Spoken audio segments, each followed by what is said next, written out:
Right, welcome, Mr. Whirligigs back. Right, this is a series of 3 videos that I've done. This is the third in the series. The first one was all about the propeller and how I finished up with the propeller that I make. The second one was about the armature, the thingy here that controls it, and how we made that. And the third one we're going to cover is the stand. Why did I finish up making a stand this way and a support that way? Right, so let's explain. I looked, like most of us people, looked on YouTube and saw all different ways of making stands.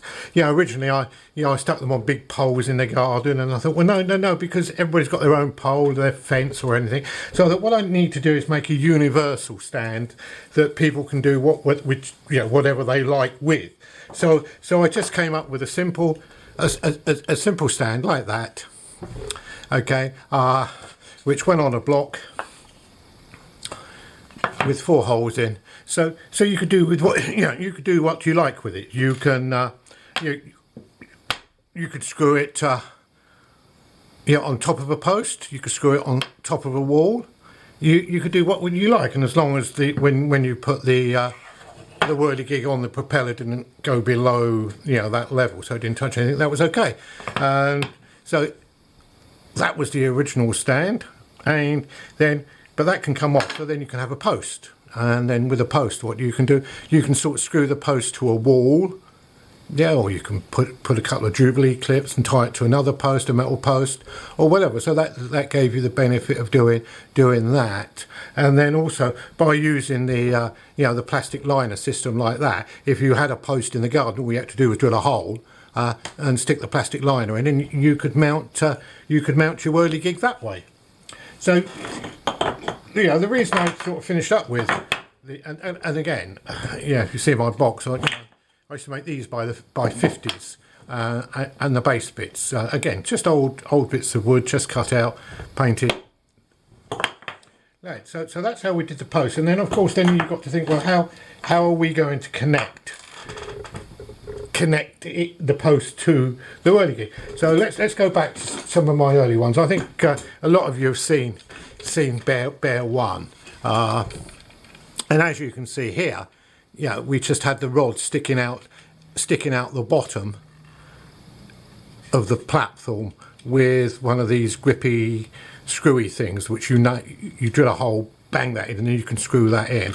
And then what I did is I put a nut the other side, which is very good, very solid, but of course what it doesn't do, it doesn't give you any flexibility, because what you have to do, you have to build your whirligig, put your propeller on, put your figurine on, put everything on it, and then find the centre of gravity, because if it's off centre and it hangs down, then it hangs down, it won't spin in the air. And then that's why with the original ones I had to have a fan on the back, a blade on the back, so the wind would keep it straight. But if you could balance this so there's no weight, there's no weight on the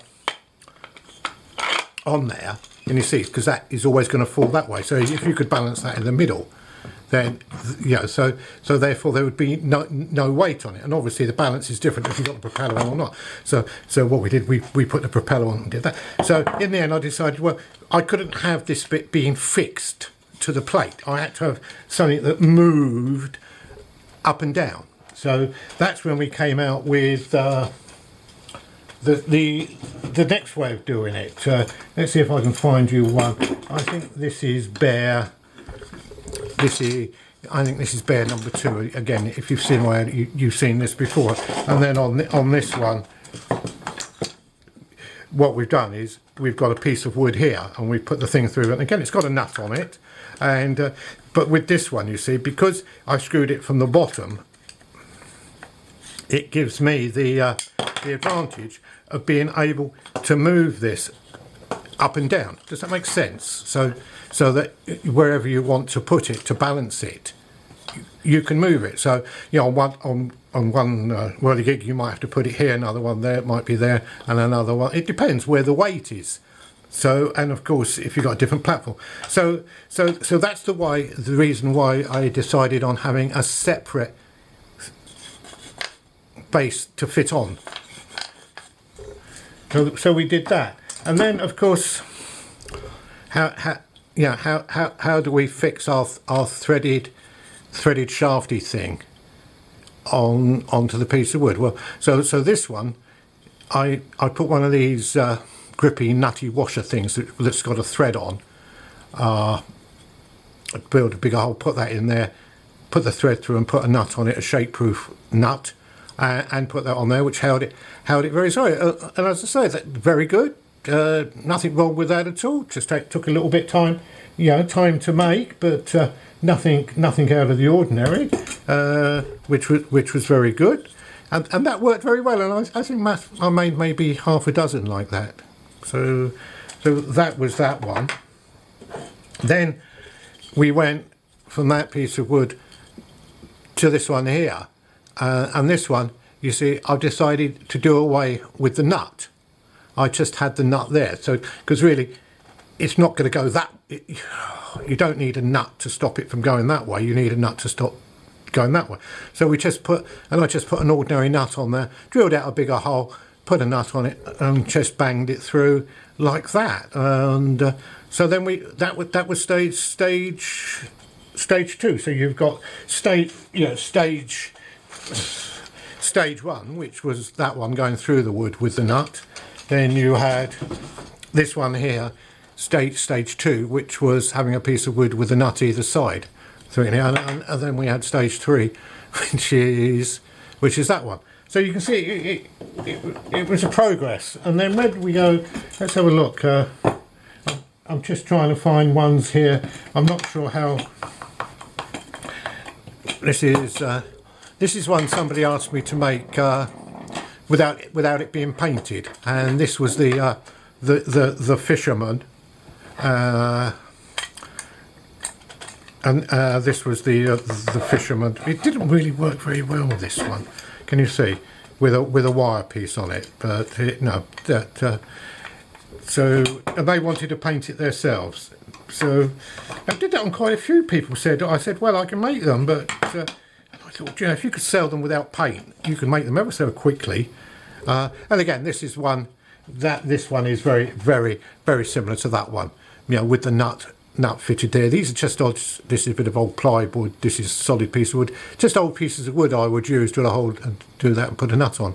Right. So therefore you've got two nuts on there. So we went to there. But then you know me, I'm always trying to save and do things cost effectively. We won't say cheap. We'll just say cost effectively. And then once we've done that and make them. So I can make them quickly and make them cost effectively. So we then went again, as you know, I changed from 10mm rod to 8mm rod. So this is, I think, one of the first ones that I actually made with just 8mm. The shaft there is 8mm with no nut. I think this is the first one I actually made like that. And again, all I did was drilled a tight hole here. So when I put the thread in, I threaded it through the wood, then put a bit of glue. I think I used Araldite, one of these two mixture things, and just put it there with no nuts at all. As you can see, that's I cannot turn that. Look, that is solid. So that's what we finished up with in the end. Was that, which means that I could turn these out so quickly because I just had to cut a long piece of wood, this size, cut a long piece of wood this size, drill the holes in, put that in, and it was done. Bit of Araldite. I used to make these up again, 20, 30, whichever I had. Rub all the edges down, do a bit of sand. Again, like I did, dip them in paint. As you can see, there's the undercoat there. So I would just dip them in the paint, hold them in the paint, take them out, dip them, and that's it. And we finish up with that. So not only a very cost-effective way of doing it, but a way that it worked, and that's the matter. So that's why we finished up with that. So really, we've covered quite a lot. I was never very happy with the liner, and I was still looking at a liner because with those the washers that I put in there, you do get a bit of movement on it. So I would like to have had a longer shaft here, and so I did start using pens, big pens. I think it was big pens were the best ones, and I could cut those down and make the hole deep enough and put the pen in there. You know, obviously just the outer of the pen, and put that in there. That went around there like that. So that's how we finished up with that. I'm very simple. But as you can see, most of my ideas, I don't dream them up overnight. I sort of work on them and start one way and then finish up another way. And I think most things, I think it took about 5, 6, 7 attempts to get to exactly what I wanted, so I could actually make the bits cost effectively, cheaply, and quickly. Because when you're turning these out, 20, 30 whirligigs a week, I think 1 month I did 150 whirligigs in a month. Anyway, that's another story. So there you go. Well, thanks a lot for watching. If it has helped, I'm glad it has. If it hasn't, well, never mind. If you only pick up one little bit of information, it's good. If you haven't, then don't mind. Anyway, thanks for watching. It's Mr. Whirligigs signing off again. Don't forget to be good, be happy. Don't forget to look after those animals. They've done nothing to harm anybody. And I'm going to carry on making whirligigs like I always do, and carry on making YouTube videos for a little while.